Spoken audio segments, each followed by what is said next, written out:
አህመዲን ጀበል በዚህ ንግግሩ ወጥቶ ክርስቲያኖችን ይቅርታ ሊጠይቅ ይገባል። ደም እንዳልኳችሁ ስልጤነት ማለት ሙስሊምነት ነው። ስልጤነት ሙስሊምነት አይደለም። ስልጤነት ሙስሊምነት አማራነት በሙሉ ኦርቶዶክስነት ሊሆን እንደማይችል ኡስታዝ አህመዲን ጀበል አላህ ይጠብቀውና ስልጤነት ሙስሊምነት ነው ያለውን ይቅርታ ይጠይቅ እያለ ነው የሎዛ ሚዲያ ባለቤት። ለምንድን ነው ይቅርታ የሚጠይቀው? የኢትዮጵያ ሕዝብ ያውቃል፣ የኢትዮጵያ ታሪክ ያውቃል። የስልጤ 100% ሙስሊም ነው።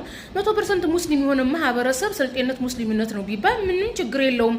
ቀንተ ከሆነ ኦርቶዶክስ 1500 ዓመት በላይ ኢትዮጵያ ላይ ሰይፍ ይዛ ስታስተዳድር 100% ኦርቶዶክስ እንኳን የሆነ ማህበረሰብ አላፈራችም። ምክንያቱም በግፍ ስለሆነ ሲስፋፋ የነበረው ያ ግፉ 100% እንኳን አልሆነም። አይ አማራነት ኦርቶዶክስነት ማለት አንችልም ላልከው አማራ ክልል እኮ ቢያንስ እንኳን 10% ሙስሊም አለ።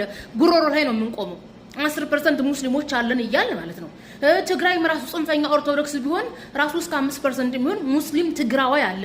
ነገር ግን ከቁጥር የሚገባ ኦርቶዶክስ ወይም ጴንጤ የሆነ ስልጤ የለም በስልጤ ዞን። ምናልባት አንተ እዛ ሸገር ሲቲ አጠቃላይ ብልጽግና ሲያፈርሰው እዛ አካባቢ አንድ ሁለት ወይም የሆነ ችግር ደርሶባቸው በፕሮቴስታንት ጥቅም ጴንጤ የሆኑ ወይም አንተ የኢትዮጵያ ኦርቶዶክስ ተዋሕዶ ቤተክርስቲያን ደቡብ ኢትዮጵያ ላይ በኦሞ ዞን በማዕከላዊ ኢትዮጵያ 6 ሚሊዮን ኦርቶዶክሶችን አፈራለሁ ብላ ስለገባች በገንዘብ የገዛው ስልጤ አንተ የምታውቀው ካለ አንድ 3 ቆጥረህ እነዛን ስለምታውቃቸው አይ 100% አይባልም የስልጤ ማህበረሰብ አትበል። 2 ሰው 3 ሰው 4 ሰው ከቁጥር አይገባም። አንተ የምታውቃቸው 4 5 ወይም 3 አካባቢ ሃይማኖት የቀየሩ ስልጤዎች ከቁጥር አይገቡም።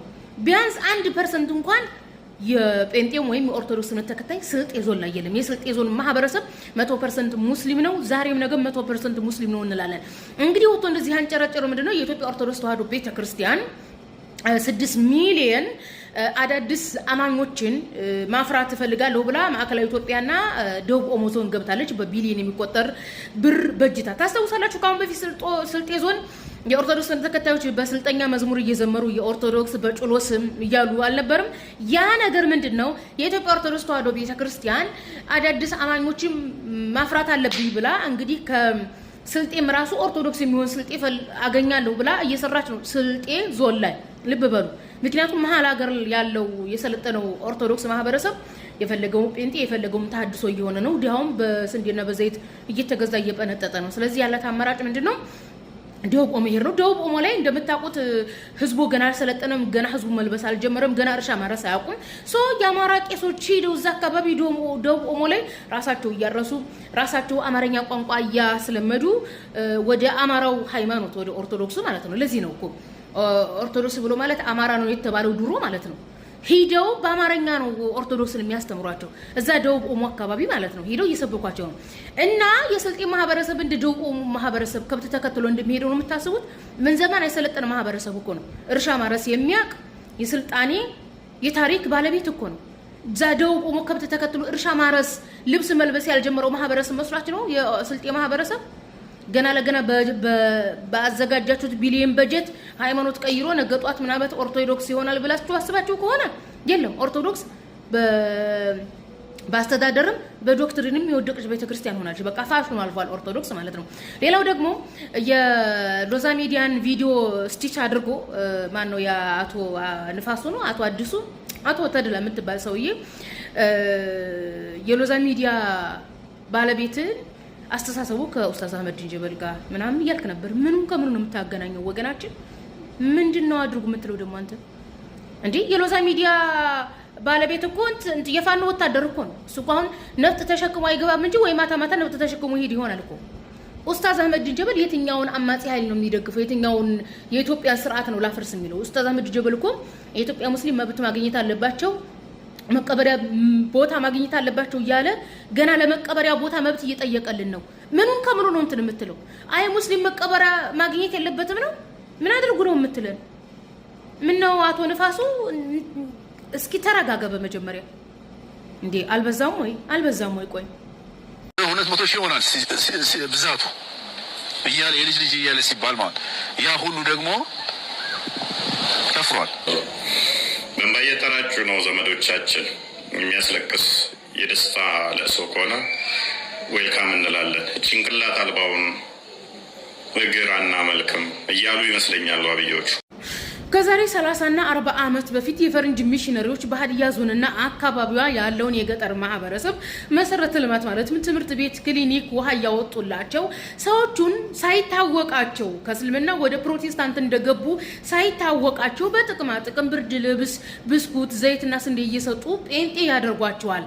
እና መግቢያ ላይ ያደረኩላችሁ የሀዲያ ሙስሊም ወንድሞች ከዛሬ 30 ዓመት 40 ዓመት በፊት የነበሩት ሙስሊሞች ባይከፍሩ ኖሮ በዚህ ሰዓት 200,000 ምናምን ከዛ በላይ የሆኑ ነበር እያሉ ያወሩትን አንጥቶ ፎይሴጋ እዚህ ቲክቶክ ላይ ስላብካካው ንጽጽር ጋር እያገናኘ እያወራው ነው። ኖርማሊ ገጠር አካባቢ ያለው ማህበረሰብ በመሰረተ ልማት ብርድ ልብስ፣ ብስኩትና ዘይት፣ ስንዴ ስለተሰጣቸው ሳያውቁት ነው ሃይማኖት የቀየሩት እንጂ ስለ ዶግማ፣ ስለ ዶክትሪን አያውቁም። ስለ መጽሐፍ ቅዱስ፣ ስለ ኢየሱስ አያውቁም። ሲቀጥል አንተ እግዚአብሔር እግር አለው እግዚአብሔር ጭንቅላት የለውም የምትለው ኢየሱስ እግዚአብሔር መሆኑን ከወንጌል ማሳየት ስለማትችል ነው። ለዚህ እንኳን የሥላሴ ቤተክርስቲያን አስተምሮ ሁሉም ማለት ነው እንኳን አይደለም ኦርቶዶክስ ላይ ፕሮቴስታንት ተጨምራ፣ ፕሮቴስታንት ላይ ካቶሊክ ተጨምራ ኢየሱስ እግዚአብሔር መሆኑን ከወንጌል አሳይተው አንተ የገባህበት መከራ ሊያድኑህ አይችሉም። አንተም ኦርቶዶክስን አታድንም፣ ኦርቶዶክስም አንተን አታድንም። ኢየሱስን እግዚአብሔር ነው ብለህ መመለስ ስለማትችል ነው።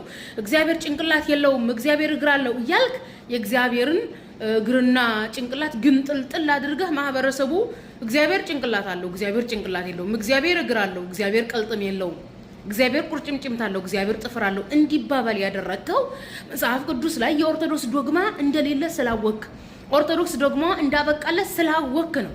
ያኒ አማራጭ ብለህ የገባህበት ማለት ነው። ኦኬ የገጠር ማህበረሰብ ምንም ስለ ዶግማና ቀኑና አያውቅም። አንተ ራሱ ስለ ዶግማና ቀኑና ብታቅ ኦርቶዶክስ መጽሐፍ ቅዱስ ላይ እንደሌለች ብትረዳ መጀመሪያ እኛን አዳምጠህን በነበረ ይሄንን ጉዞ አጀምረው ነበር። የጀመርከው ጉዞ ወደ ገሃነም የሚከትህ ነው። ተግባብተናል። ለፎይሴ ጋር አድርጋችሁ አድርሱለት። ይሄ ያመጣው ሲስተም ራሱ የትም ማያደርስ። በዛ አጋጣሚ በኢትዮጵያ ታሪክ በብዛት ጴንጤ የሆነው የኦርቶዶክስ ማህበረሰብ ነው። ካሁን በፊት በመረጃ አሳይተናችኋል። ሲቀጥልም ደግሞ ለወደፊት ጴንጤ የሚሆነው ኦርቶዶክስ ማህበረሰብ ነው። እኛስ ዶግማና ቀኖናን አስተምረን ሃይማኖታችንን ቁርአን ላይ አስተምረን ህዝባችንን ማዳን እንችላለን። ኦርቶዶክስ ግን ህዝቧን ማዳን አትችልም። የመጨረሻውን የኦርቶዶክስ የቤተክርስቲያን በር የምትዘጋው አንተ ነህ፣ ራስህን ቀድመህ ካላጠፋ ማለት ነው።